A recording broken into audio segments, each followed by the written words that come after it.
You hear the gentle laugh of waves, the distant cawing of the seagull.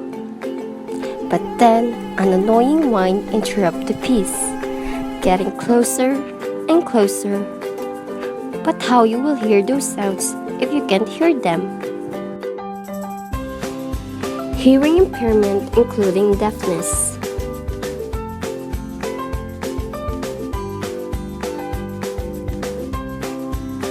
First, what is hearing ability?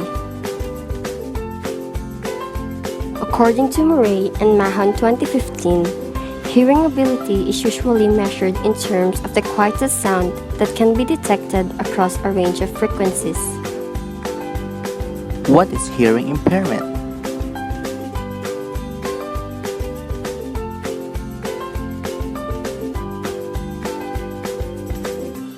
Hearing impairment is when sounds have to be made louder before a person can detect it.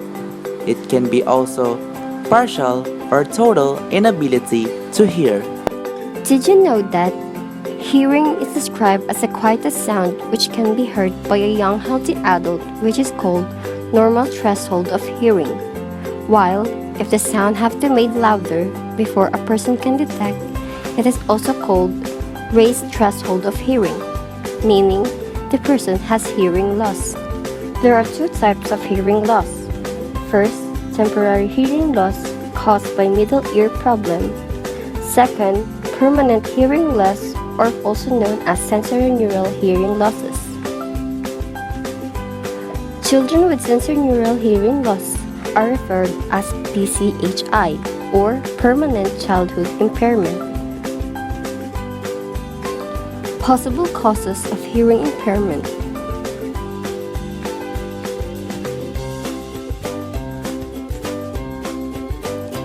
Damage to hearing mechanism resulting from problems during pregnancy. Inherited disorders and generic syndromes.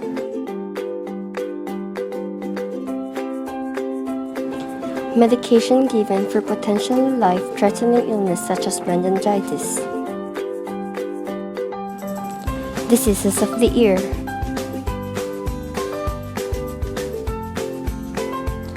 Extended exposure to loud noises. In adults, hearing impairment or loss can be associated with aging. All babies born in UK are offered a screening test of hearing within 28 days of the birth. There are some points to look for a child with hearing impairment according to Murray and Mahon 2015.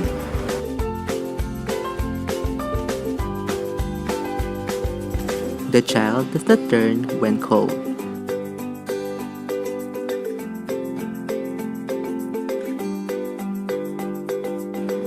The child may turn the television volume up or choose to sit near the area. The child may speak louder or softer than usual. The child responds differently in quiet conditions compared to where there is a lot of background noise. And lastly, the child seems particularly interested and attentive to usual cues. Learning needs.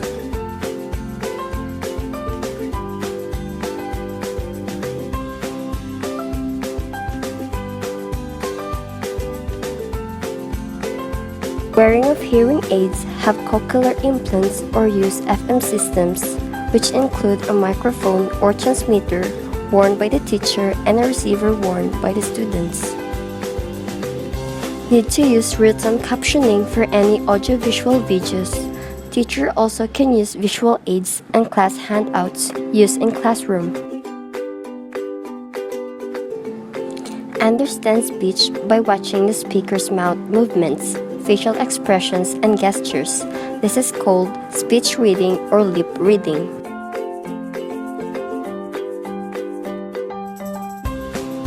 Use cued speech or other sign language.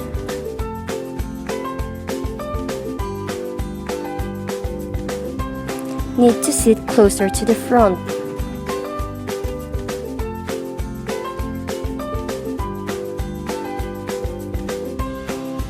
finger spelling system is made up of alphabets of 26 hand-formed letters that corresponds to regular alphabets.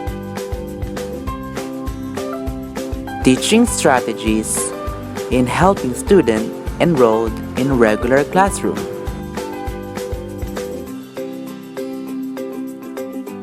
Number 1. Invest more time listening into the noise of the playrooms and class homerooms. Number 2. Make sure that the child with hearing loss is placed in front of the group for gathering sessions. Number 3. Organize the daily exercises so every child has involvement in little gathering instead of having free play. Number 4. Keep up the great lighting in the room. Number 5. Acquire eye-to-eye connection before starting a conversation to the child. Number 6. Make times in playing nearby the child, following their lead and interests. Number 7. Make sure to incorporate exercises that is essential to speech and non-speech sounds. Number 8. Seek some listening games at silent levels that helps the child to utilize their hearing. Number 9. Request speech and language therapists to visit the child. Number 10. Offering a remark about what the child is doing is more effective at motivating children to talk. Number 11. In discussion, ensure you give the child the sufficient time to respond. And number 12. Share information about a child's hearing level so that they are assisted and supported.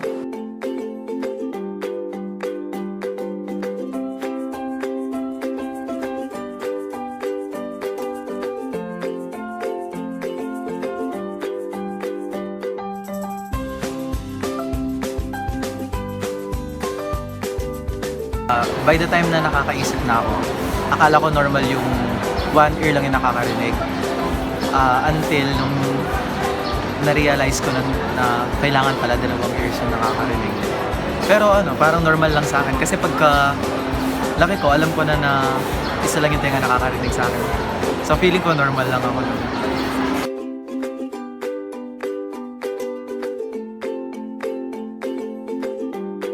Sobrang hirap kasi at times kasi nalalagay ka dun sa upuan mo na nasa dulo ka, and then partially impaired ako, so nahihirapan ako mapakinggan yung teacher ko. Then ang gagawin ko, ini-inform ko right away yung teacher ko na meron akong hearing impairment, partially impaired ako, so i-move niya ako sa harap. And then at times din, kasi kapag isa lang nakakarinig, kailangan nakaganon ako. Kung visual learner ako, kailangan nakikita ko at the same time dapat naririnig ko rin.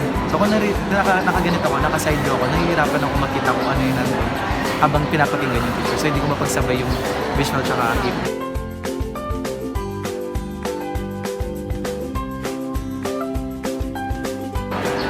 From the first day of the class pa lang, I already inform my students na about my condition so that mag-a-adjust sila. Kasi mahihirapan talaga ako, and I always tell them na kapag nag-recite sila, so nakapag-adjust sila sa akin kasi alam naman nila na partially impaired ako. But then minsan, pag tinatawag nila ako, kaya may tinatanong pala sila, tapos nandito sila sa left side ko, hindi ko napapansin. Tapos lalakasan na lang nila, doon ko palang marirealize na may problem pala sila. And then lagi ko naman din sinasabi sa kanila na, you know you're right when you are at my right. So kailangan always stay at my right para alam nilang nasa tamang pwesto sila.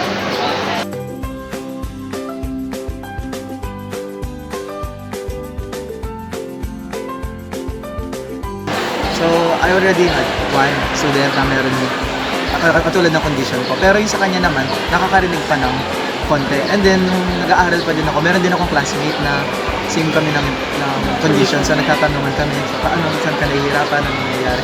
Then, nakakatawa kapag nag-uusap kami, baliktaran kami dito siya dito. So, kung magkakaroon man ako ng student na may katulad ng condition sa akin, so alam ko yung difficulty. So, i-adjust ko, nilalagay ko siya sa harap. And then, maybe ask ko din siya bakit meron siyang ganon, tapos kung ano yung mga struggles niya, saan siya naghihirapan dahil dun sa hearing impairment niya, and probably makakaisip ako ng way para matulungan.